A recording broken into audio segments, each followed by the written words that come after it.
Alright, hey guys, so in this video we're going to be taking a look at the AP Calculus AB 2002 exam, specifically question 5.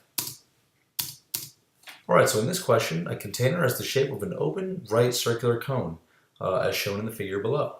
The height of the container is 10 centimeters and the diameter of the opening is 10 centimeters as well. Water in the container is evaporating so that its depth h is changing at a constant rate of -3/10 centimeters an hour. So this -3/10 is going to be our value for dH/dt, so it's going to represent that. So you definitely want to keep this value in mind as we move forward throughout the video, as it will definitely appear later. It was also nice of the problem to give us the volume of a cone, which is equation, which is V equals 1/3 pi r squared times height, as this is for sure going to pop up later in some of the other questions. Look at that, already in question A, so that's awesome. So it asks us to find the volume V of water in the container when h equals 5 centimeters. Indicate units of measure.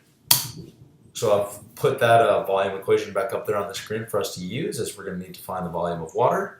So in cone problems like this, one right here, you usually have to set up a system of similar triangles. So if you do this, you'll first take a look at the radius of the larger circle, or the opening of the container, and see that is 5 centimeters, that's the radius. And you're going to want to relate this to the height of the larger cone, or the height of the overall container, and see that this is 10 centimeters right there. And you're going to want, this value right here, 5/10, is going to be proportional to the r/h of the smaller gray cone, which they have right there. So I've laid that out right there for you guys to see. So now simply we're just going to do some cross multiplication to get that 5h equals 10r, and from there we know that r equals 1/2 h. And if we want to get a value for r, all we have to do is plug in 5 for h, as it was given to us in the question above, and we're going to get that r equals 5/2. So from here, now we have a value for both r and h, our two variables that we were trying to solve for before. So there's no other variables to solve for, so we can just solve for the volume. Alright, so I've laid out right there 5/2 in for r and 5 for h. So we're just going to solve. We're just going to simplify. We're going to get that V equals 125/12 pi centimeters cubed. So don't forget your units. Very important to include. In question B, it asks us to find the rate of change of volume of water in the container with respect to time when h equals 5 centimeters. Indicate our units of measure. Alright, so in this question right here, it's asking us to find the dV/dt value when h equals 5 centimeters. So in order to do this, we want to get our equation in terms of h. So remember before in the previous question, part A, we found that r equals 1/2 h. So previously where r was, r squared, we now are going to put our h/2 value, which is really just the same as r. And we're just going to simplify and just get that v equals pi/12 times h to the third. Okay, so now that we've got just that one variable over there, h, we can now take the derivative of both sides with respect to time. So in this case, you're going to get that right there. And notice how I also have included the dH/dt, because we've taken the derivative with respect to time. So when you simplify that out, you get pi/4 times h squared times dH/dt is going to equal our dV/dt value. Alright, so remember, dH/dt equals -3/10 centimeters an hour. So we're going to go ahead and just plug that back into our equation right here when we're solving for dV/dt.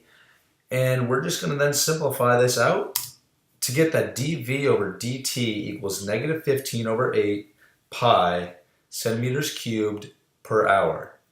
So remember, units. All of these have asked us for our units, so we've make sure you include those. And lastly, in question C, show that the rate of change of volume of water in the container due to evaporation is directly proportional to the exposed surface area of water. What is the constant of proportionality? All right, So in order to solve this, we'll have to have a relationship between the exposed water and the rate of change of the volume.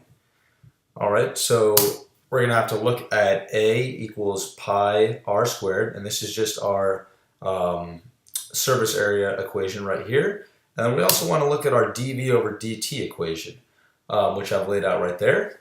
But before we move any further, just remember that dH over dt, we already know that that was negative 3 over 10, as we previously learned, so we're just going to plug that in.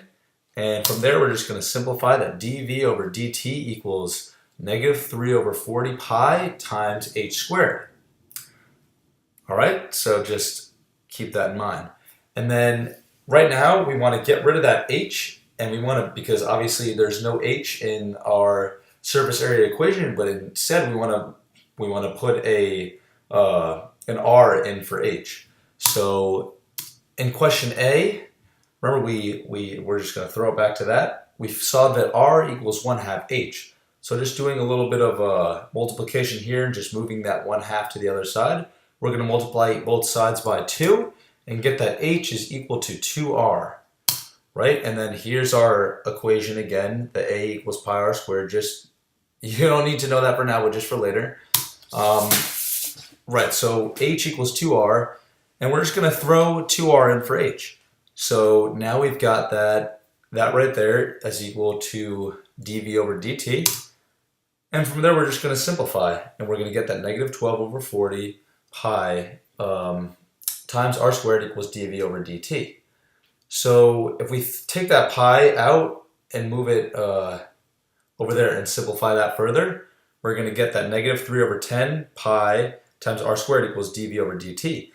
But if you look over here, a equals pi r squared right there. So really, pi r squared is just our surface area equation right there. So we're going to plug a in for pi r squared and just get that dV over dt equals negative 3 over 10 times a.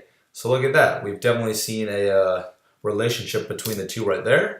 We can see that the constant of proportionality is negative 3 over 10. So I hope that you guys definitely were able to see that from that. And just look at that. This is just something interesting about me. I love nature. I love birds. Here's me with some ducks. Yeah, I love them. And also just another quick thing. I love to eat cake. And I just thought you guys would enjoy this. It's kind of just a funny pic of just me eating a piece of cake with my face on it. So guys, really hope you enjoyed. Thanks for watching. Tune in later. Bye-bye.